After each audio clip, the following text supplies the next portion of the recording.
నమస్తే, welcome to Andhraprabha. ఈరోజు ఒక ఆరోగ్యానికి సంబంధించిన అంశాన్ని చర్చించుకుందాం. అందులో భాగంగా ఆరోగ్యమే మహాభాగ్యం, ఇది అందరికీ తెలిసిందే. మరి ఈ ఆరోగ్యాన్ని కాపాడుకునే విషయంలో చాలామంది ఏంటంటే అలోపతి డాక్టర్లను ఆశ్రయిస్తున్నారు. అయితే అక్కడికి వెళ్ళినా ఒకవేళ ఉపశమనం కలుగుతుందా అంటే గ్యారంటీ ఇవ్వలేం. ఎందుకంటే ఒక చిన్న జ్వరం వస్తే మనం అక్కడికి డాక్టర్ దగ్గరికి వెళ్తే రకరకాల టెస్టులు సంబంధం లేకుండా జేబులు ఖాళీ అవుతున్నాయి. పోనీ ఆ ఖాళీ అయిన తర్వాత అయినా ఏమన్నా ఆరోగ్యం మెరుగుపడుతుందా అంటే మెరుగుపడిన సందర్భాలు చాలా చాలా తక్కువ. మరి ఈ అలోపతి కాకుండా ఇంకేమైనా విధానాలు మన ఆరోగ్యాన్ని మనం కాపాడుకోవడానికి ఏమైనా ఉన్నాయా అనే అంశంపై చర్చించేందుకు ఈరోజు మనతో స్టూడియోలో అందుబాటులో ఉన్నారు. ఆయన ఎవరు అంటే నాడీ పరీక్ష, అలాగే ఆయుర్వేద, ఆక్యుపెంచర్, న్యాచురల్ సైన్సెస్కి సంబంధించిన డాక్టర్ దిలీప్ గారు. సార్ నమస్తే. నమస్కారం సార్, చాలామంది ఇందాక నేను ఇంటర్వ్యూలో చెప్పినట్టు ఆరోగ్యమే మహాభాగ్యం, కానీ ఆరోగ్యాన్ని కాపాడుకోవడానికి చాలామంది రకరకాల ప్రయత్నాలు చేస్తున్నారు. మీరు ముఖ్యంగా చాలామంది మీ విధానం ప్రకారం చెప్పుకున్నట్లయితే చాలామంది అనేది ఏంటంటే ఆయుర్వేదం అనే మాట వినపడింది. పైగా మీరు 7వ జనరేషన్కి సంబంధించిన డాక్టర్ అనే మాటలు కూడా ఎక్కువగా వినపడుతున్నాయి. అసలు ఏంటి సార్ ఇదంతా? యాక్చువల్లీ చెప్పాలంటే ఈ ఆయుర్వేద అయితే నాడీ పరీక్ష, ఆయుర్వేద, ఆక్యుపంచర్, న్యాచురల్ సైన్స్ ఇవన్నీ కూడా నేను జనరల్గా చేసే వైద్య విధానం. ఇది మాకు 4 ఫాదర్ నుంచి వచ్చింది అనమాట. నేను 7th జనరేషన్, మా నాన్నతో 7th జనరేషన్, నాతో పాటు 8th జనరేషన్ రన్నింగ్ అనమాట. రాజుల కాలంలో వైద్యం చేసి ఆయుర్వేదంలో మంచి పట్టు సాధించిన వంశం మాది. సర్నేమ్ కూడా క్యాతన్ అనేది సర్నేమ్ అనమాట. ఇంటికి ఉండే పేరు కూడా అలాంటిది. ఎన్నో తరతరాలుగా వైద్యం చేసుకుంటూ రాజుల కాలంలో రాజవైద్యం చేసుకుంటూ వచ్చిన చరిత్రం అది.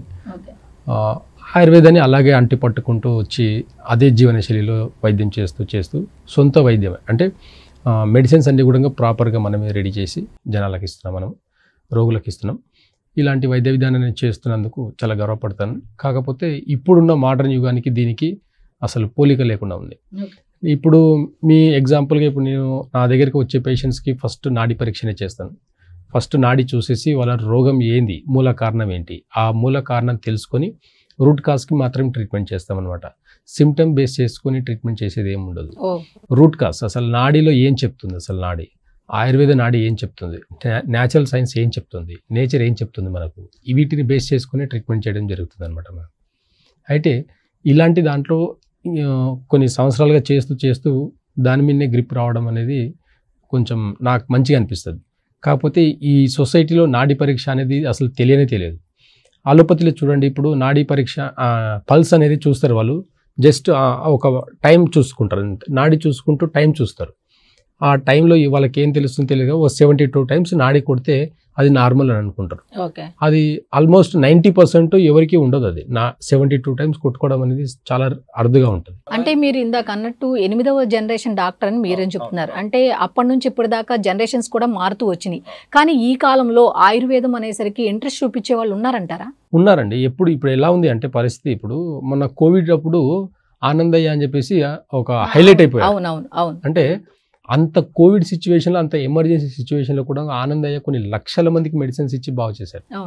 గవర్నమెంట్ ఆ ఒక్క మనిషికి సపోర్ట్ చేసింది. అలాంటి వైద్యులు ఎంతో మంది ఉన్నారు. గుర్తింపు లేకపోవడం వల్లనే ఈ ఆయుర్వేదాన్ని కనుమరుగైపోతుంది అనేది ఎగ్జాంపుల్. అది ఆనందయ్య, కరోనా టైంలో ఆనందయ్యది ఎగ్జాంపుల్ అనమాట. అలా చాలామంది ఉన్నారు, చాలా మంచి డాక్టర్లు చదువుకునే వాళ్ళు ఆయుర్వేదంలో ఉన్నారు. కానీ ఈ రోజుల్లో ఏమవుతుంది అని అంటే BHMS, BAMS, యునాని ఇలాంటివి అన్నీ చేస్తూ కూడా అలోపతి ట్రీట్మెంట్లో ప్రాక్టీస్ చేస్తున్నారు. అది ఎంతవరకు కరెక్ట్ అనేది నాకే బాధాకరంగా. అది ఎంతోమంది ఆయుర్వేద మెడికల్ కాలేజీలు ఉన్నాయి, అన్నీ ఉన్నాయి, కానీ ఇంతమంది ఉండి కూడా ఎందుకు అలోపతికి మొగ్గు చూపుతున్నారు అనేది అంత కమర్షియల్గా చేయాల్సిన అవసరం లేదు. వాళ్ళు ఏమైతే చదువుకున్నారో అదే వైద్య విధానంలో ఒకవేళ చేస్తే మాత్రము చాలా వరకు ఆపరేషన్స్ కానివ్వండి, ఎమర్జెన్సీ అనేది, క్రానిక్ డిసీజెస్కి మంచి ట్రీట్మెంట్స్ అనేవి ఆయుర్వేద, హోమియోపతిలో, ఇవన్నీ న్యాచురల్ సైన్స్లో అనేది పర్మనెంట్గా కూడా క్యూర్ చేసుకునే ఆస్కారం ఉందన్నమాట. సార్, ఇప్పుడు మన వంటిల్లే వైద్యశాల అని చాలా మనం చిన్నప్పటి నుంచి వింటూ ఉన్నాం చాలా సందర్భాల్లో కూడా. ఒకప్పుడు జ్వరం రాగానే ఒక జీలకర్ర నీళ్ళు లేకపోతే ఏదో ఒక కషాయం టైపులో కాసి ఇచ్చేవాళ్ళు.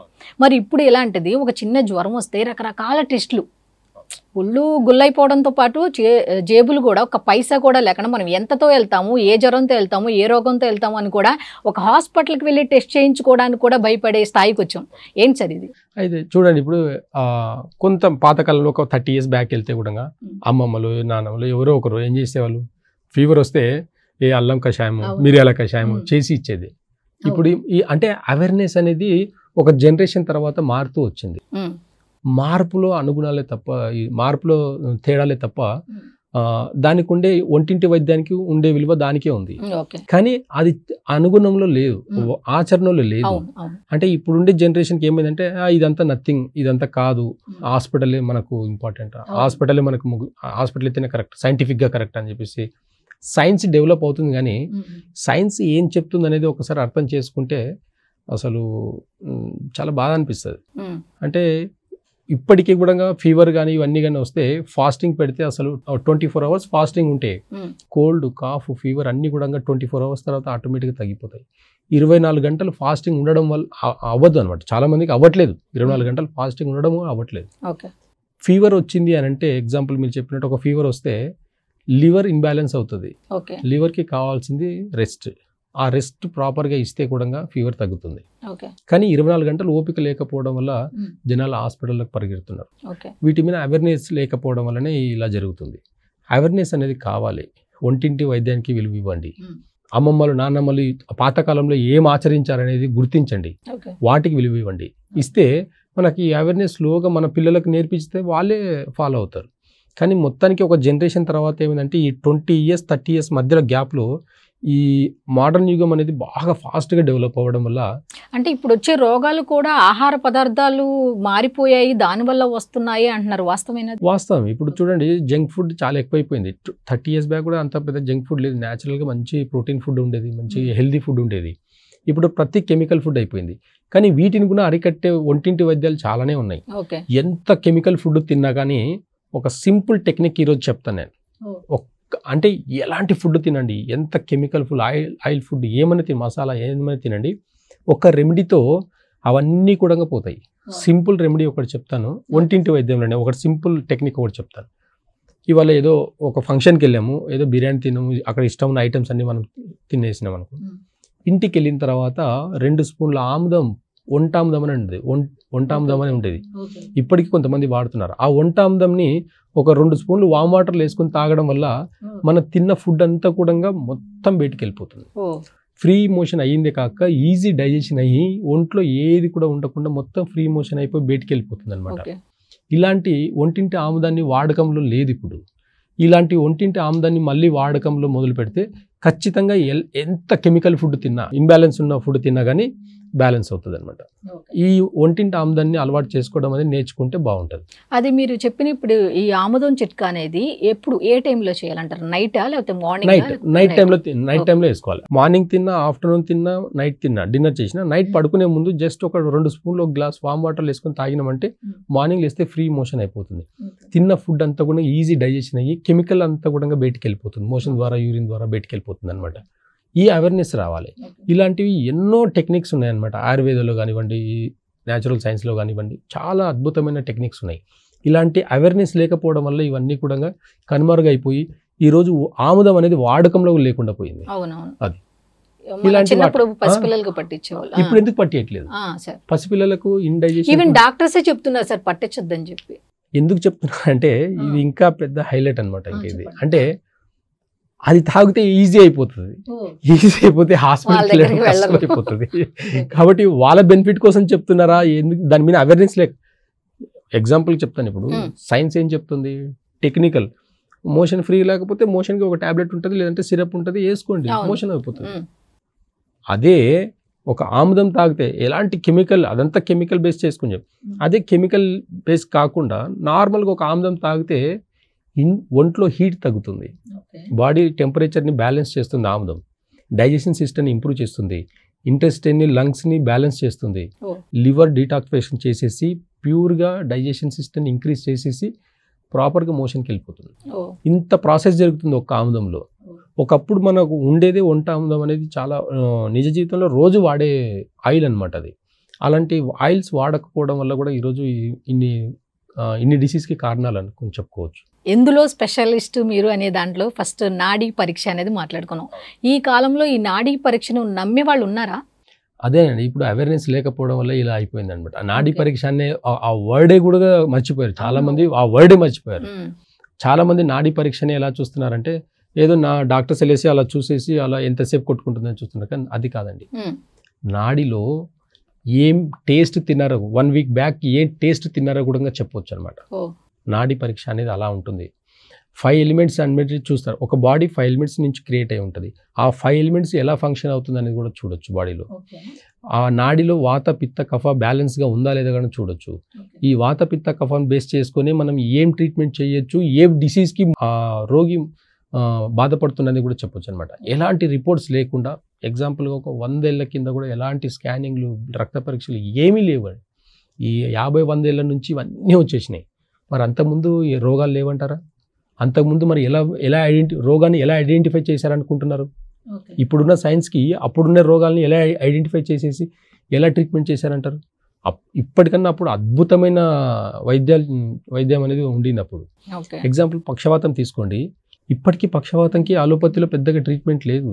ఇప్పటికీ చాలామంది ఆయుర్వేద వైద్యంకే వెళ్ళి మొగ్గు చూపుతున్నారు. అలాంటి పక్షవాతంలో ఆయుర్వేదంలో అద్భుతమైన మెడిసిన్స్ ఉన్నాయి. ఓన్గా ప్రిపేర్ చేస్తాం. మాకు ఇచ్చేటప్పుడు వాళ్ళ పేషెంట్స్ యొక్క కాన్ఫిడెన్స్ చూస్తాం కదా, మేము చాలా హ్యాపీగా అనిపిస్తుంది. చాలా సింపుల్గా వీళ్ళు తగ్గించుకున్నారు కదా. కొన్ని అంటే చిన్న చిన్న పత్యాలు చేసుకుంటూ పోతే చాలు, కొన్ని ఐటమ్స్ తినకుండా ఉంటే చాలు, పులుపు తినకుండా ఉంటే ఎన్నో బెనిఫిట్స్ ఉన్నాయి. పులుపు ఎవరు తినాలి, ఎప్పుడు తినాలి, ఇవన్నీ పెద్ద న్యాచురల్గా చెప్పే ఇదనమాట. ఇప్పుడు ఎగ్జాంపుల్గా చింతపండు గురించి నేను కొన్ని విషయాలు మాట్లాడాను. నేను చింతపండు ఎందుకు మరి సమ్మర్లో వచ్చినప్పుడు పచ్చి పులుసు అని చేసుకొని తింటాం మనం. సమ్మర్లో మాత్రం ఎందుకు తింటాం? వర్షాలు పడ్డప్పుడు చింతపండుతో చేసేవి ఎక్కువ చేయము ఎందుకు? చలవ చేస్తుంది. చలవ అంటే మరి ఏం చేస్తుంది? ఇంత హీట్ని ఒక చింతపండు బ్యాలెన్స్ చేస్తుంది అంటే అది మనం ఇప్పుడు పచ్చి పులుసు అని చేసుకుంటాం. అది తినండి. అలాంటివి ఎప్పుడు తినాలి? అవి ఈ సమ్మర్లో తినాలి. అంతే తప్ప వర్షాలు పడ్డప్పుడు చల్లగా ఉన్నప్పుడు వాతావరణంలో తింటే ఇండైజెషన్ ప్రాబ్లమ్స్ వస్తాయి. ఒక చింతపండు హెల్త్కి అంటే రోగానికి మూల కారణం కూడా అదే, ఒక హెల్త్ని బాగు చేసేది కూడా అదే. ఎప్పుడు తినాలి, ఎలా తినాలి, ఏం తినాలి తెలియాలి. ఈ అవేర్నెస్ లేకుండా తినడం అనేది కూడా తప్పు. అందుకే మన పెద్దలు ఒక మంచి సాంప్రదాయం పెట్టారనమాట. ఉగాది అని పచ్చడి అన్ని టేస్ట్లు పచ్చడి అని చేసేది, అన్ని టేస్టులు రుచి చూడాలి ఉగాది నుంచి కొత్త సంవత్సరం అని చెప్పేసి. అలాంటి రుచులు ఏమేమి రుచులు అనేది కూడా ఇప్పుడు ఫీల్ చేయట్లేదు చాలా మంది. ఏదో స్పైసీ ఉందా లాగేస్తున్నారు. అలా రుచికి అలవాటు పడిపోయి రోగాలు బారిన పడుతున్నారు అనేది క్లియర్గా తెలుస్తుంది. నెక్స్ట్ పాయింట్ వచ్చి ఆయుర్వేద అన్నారు సార్, దాని గురించి చెప్పండి. ఆయుర్వేద మా ఫాదర్ నుంచి ఆయుర్వేద వచ్చింది. ఎన్నో వనమూలికల నుంచి మేమే దగ్గరుండి వెళ్ళి తీసుకొని వచ్చి దాన్ని ప్రిపరేషన్ అంతా కూడా మేమే సొంతంగా తయారు చేస్తాం. అది మా ఫాదర్ నుంచి వచ్చింది. అది మా నాన్నగారు ఇప్పటికీ చేస్తున్నారు. ఆయనతో పాటు నేను కూడా ఇప్పటికీ ఆ జనరేషన్ అంతా కంటిన్యూ అవుతుంది.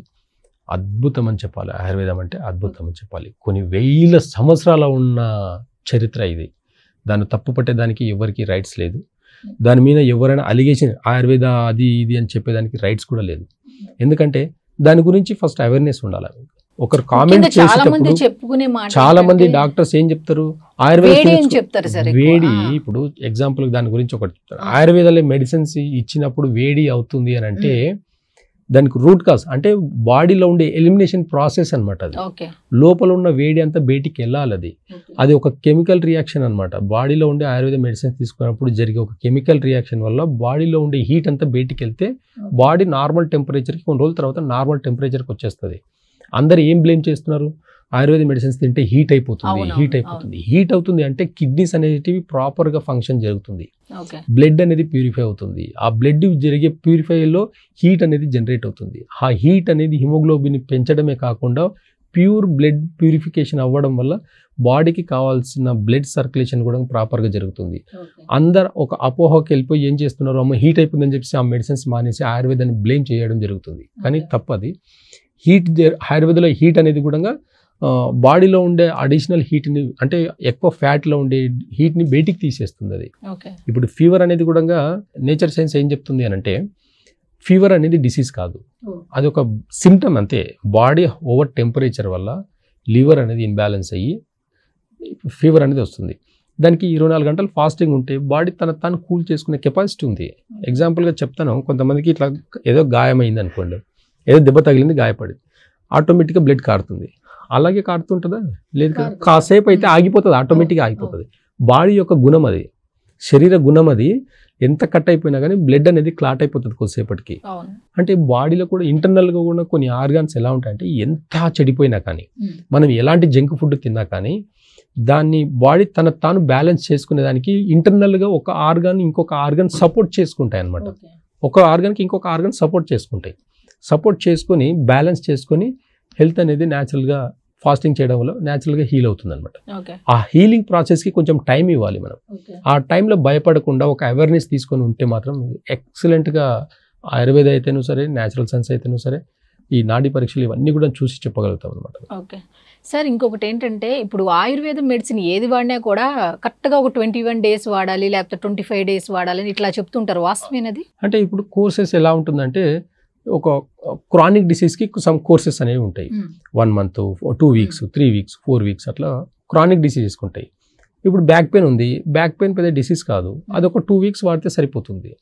ఇప్పుడు అదే మీరు ట్యాబ్లెట్లు వాడండి, ఎప్పటికి వాడాల్సి వస్తుంది. మోకాల నొప్పులకు జీవితకాలం మెడిసిన్స్ వాడే వాళ్ళు చాలా మంది వస్తారు మా దగ్గరికి.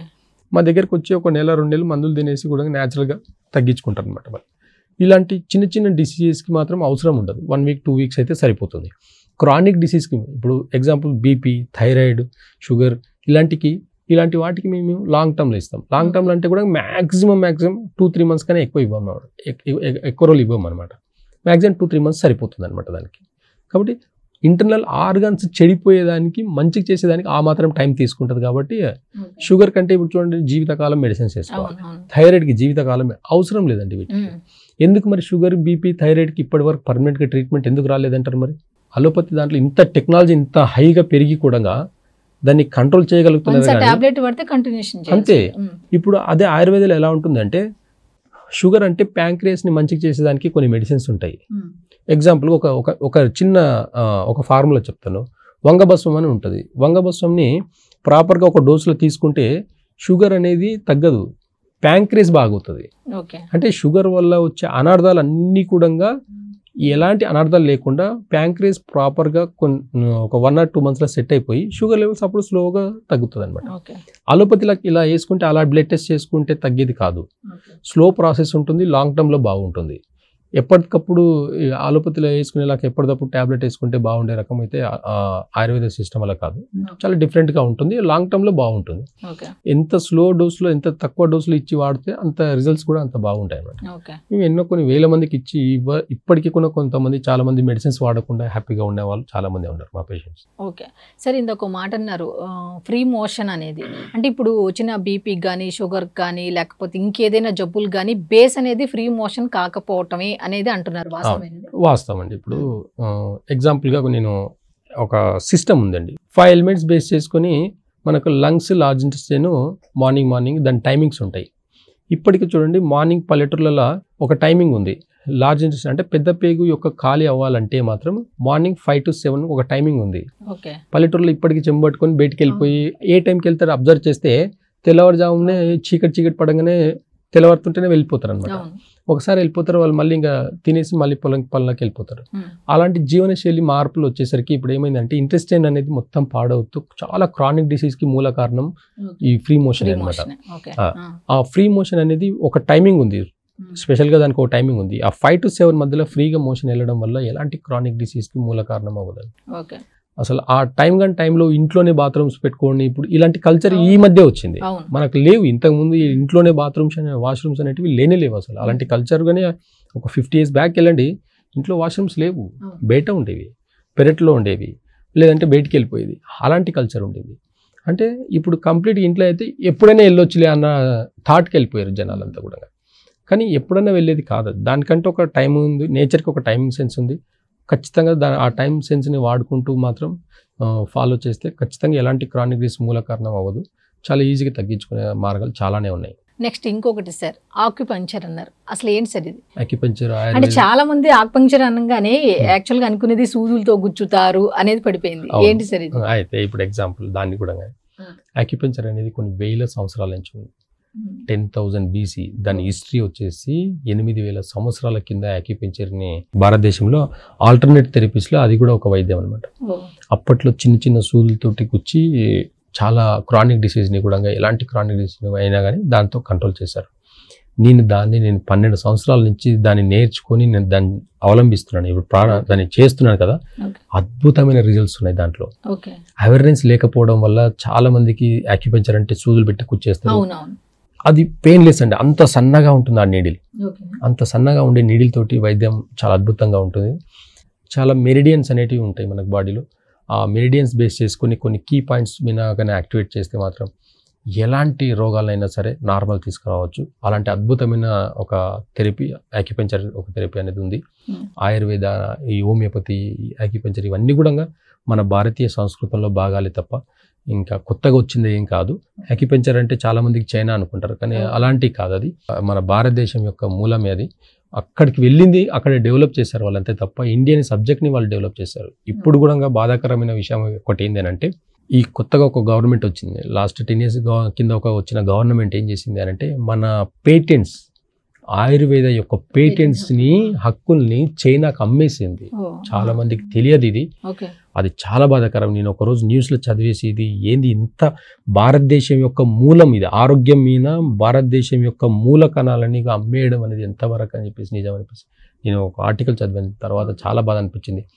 ఇక్కడి నుంచి తీసుకుపోయి ఇప్పుడు చైనాలో మొక్కల్ని డెవలప్ చేసి అక్కడి నుంచి మళ్ళీ మెడిసిన్స్ మనకే వస్తున్నాయి. మన దగ్గర పండే నార్మల్ మొక్కల్ని వాళ్ళు రీమాడిఫై చేసేసి మళ్ళీ అన్ని ప్రపంచ దేశాలకు అన్ని కూడా వాళ్ళు ఇప్పుడు అమ్ముతున్నారు. ఇప్పుడు ఎగ్జాంపుల్గా చెప్పాలంటే రెడ్ శాండిల్వుడ్ అన్నాడు, ఎర్రచందనం అంటారు. మన దగ్గర భారతదేశంలో అది బ్యాన్ అది. కానీ మరి ఎందుకు చైనా వాళ్ళు మన భారతదేశం నుంచి స్మగ్లింగ్గా వెళ్ళి చైనా వాళ్ళు కొని దాన్ని మెడిసిన్గా తయారు చేస్తున్నారు. దాని మెడిసిన్స్ వాల్యూ, అది మెడిసిన్స్ తయారు చేస్తున్నారు వాళ్ళు. ఎర్రచందనంని మెడిసిన్ తయారు చేస్తున్నారు. అదే మన భారతదేశంలో అది బ్యాన్ చేశారు. ఎంత దురదృష్టం అండి ఇది. దాన్ని వాడే విధానంగా వాడితే మాత్రం చాలా అద్భుతమైన మెడిసిన్స్ వాడవచ్చు ఆయుర్వేదాలు. ఇది బయట వాళ్ళకి అమ్మడం అనేది నాకు మంచిగా అనిపించలేదు. అంటే మీకు దీని మీద పూర్తి అవగాహన ఉంది కాబట్టి మీరు అందరికన్నా మీరు ఎక్కువ ఫీల్ అవుతున్నారు. ఎందుకంటే చాలా మందికి తెలియదు కాబట్టి. మీలాంటి వాళ్ళు ఇట్లా వచ్చి అందరికి తెలియజేస్తూ ఉంటే ఒక టైప్ అవేర్నెస్ అనేది క్రియేట్ అవుతుంది. నెక్స్ట్ 4వ అంశం సార్, న్యాచురల్ సైన్సెస్ ఏదో అన్నారు. న్యాచురల్ సైన్స్ అంటే ఏం లేదు, మార్నింగ్ లేచినప్పటి నుండి ఎలా చెప్తున్నాను అదే చెప్పాను. మార్నింగ్ 5 to 7 మోషన్కి వెళ్ళండి. మార్నింగ్ 7 to 9 లోపల ఖచ్చితంగా ఫుల్గా తినండి. ఏ లైట్ 2 ఇడ్లీ 1 దోశ అలా కాకుండా కడుపు నిండా తినండి. ఎందుకంటే డే అవుతున్న కొద్దీ మనకు డైజెషన్ సిస్టమ్ అనేది ఎక్కువ యాక్టివిటీస్ ఎక్కువ చేస్తాం. మనం తెల్లవారిందంటే మనం మార్నింగ్ తిన్నామంటే, హెవీ డైట్ మార్నింగ్ తింటే ఏమవుతుందంటే జీర్ణశక్తి అనేది, జఠాగ్ని అనేది డే టైంలో ఎక్కువ యాక్టివ్గా ఉంటుంది, నైట్ టైంలో స్లీపింగ్ మోడ్లో ఉంటుంది. కాబట్టి నైట్ టైంలో హెవీ ఫుడ్ అనేది తినకూడదు. అందుకే మార్నింగ్ హెవీ ఫుడ్ తినండి, ఆఫ్టర్నూన్ లైట్గా తినండి, నైట్ అయితే ఇంకా లైట్గా తినండి. ఇది ఒక హెల్దీ ప్రాసెస్ అనమాట. ఇది ఒక జీవనశైలి. ఇది ఇలాంటి జీవనశైలి మనకు పురాణ కాలం నుంచి ఉండేది అనమాట. మార్నింగ్ ఖచ్చితంగా 7 to 9 మధ్యలో తినండి. 9 తర్వాత క్రానిక్ డిసీజ్ ఉండేవాళ్ళు ఇది నోట్ చేసుకోండి. మార్నింగ్ ఎలాంటి క్రానిక్ డిసీజ్, థైరాయిడ్ ఉండేవాళ్ళండి, షుగర్, బీపీ, క్యాన్సర్, ఏ పేషెంట్స్ అయినా ఒక 2 hours డైలీ ఫాస్టింగ్ చేయడం వల్ల అన్ని రోగాల్ని కంట్రోల్ చేసుకోవచ్చు మనం. జస్ట్ ఒక 2 hours.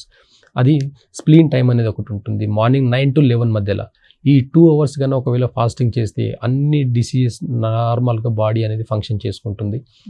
బాడీ అనేది తాను రిపేర్ చేసుకోగలుగుతుంది. ఈ 2 hours కన్నా ఫాస్టింగ్ చేయగలిగితే 9 to 11 బాగా గుర్తుపెట్టుకోండి. మార్నింగ్ 9 to 11 కన్నా 2 hours వాటర్ కూడా తాగకుండా ఫాస్టింగ్ చేస్తే మాత్రం బాడీ ఏ డిసీజ్కైనా సరే తాను రిపేర్ చేసుకొని హెల్తీగా ఉంచుకునే ప్రాసెస్గా అలాంటి ఎనర్జీ శక్తి అనేది మన బాడీకి ఉంది, ఇంటర్నల్ ఆర్గన్స్కి ఉన్నాయి. కాబట్టి ఈ న్యాచురల్ సైన్స్లో ఇది చాలా ఇంపార్టెంట్.